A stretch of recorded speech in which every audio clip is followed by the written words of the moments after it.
A long-standing push for fairness in Social Security payouts is gaining traction in Congress. The Social Security Fairness Act, which aims to eliminate laws that reduce Social Security benefits for state and other government employees, is set for a hearing in the House Ways and Means Committee on April 16th. In Louisiana, these so-called double compensation laws affect more people per capita than most states. Here's a look at how this can affect Louisiana retirees. Ann Dugas enjoys gardening in her retirement. It's a relaxing refuge from the realities of daily life. She recently downsized, forced to sell her family home where she raised her children alone. When my husband was killed in an accident, he was 42, and we had 2 young daughters. My oldest daughter was 10, the second daughter was 5. And I had so many family responsibilities to take care of. So many years passed, and then I realized I needed to return to the workplace.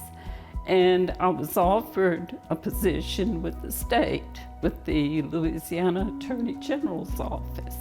Ann went to work in 1996 as a secretary and later as a paralegal. She retired at age 77 a year ago. She shows me her Social Security statement of benefits she was getting as a widow and how they were slashed once she retired as a state employee. You were getting $1,749.30 per month in Social Security before you retired from the state. Correct. You no longer get that amount. It's all been eliminated since I retired, yes. How much are you now getting from Social Security? Well, since I do have my quarters with Social Security, I was able to claim Social Security under my name. But by the time you back out everything, you're actually getting $475.10 a month. Ann's situation is common in Louisiana, where thousands of retired state employees are not receiving full Social Security benefits, even if they paid into the system in a private job prior or post state employment.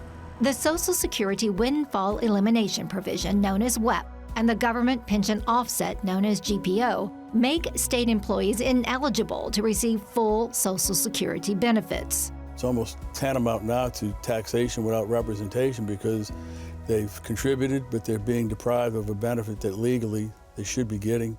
Frank Jobert is a retired state employee who worked for 30 years with the Department of Corrections. He now serves as the Legislative and Governmental Affairs Director for the Retired State Employees Association, advocating for the Social Security Fairness Act, first introduced in 2002.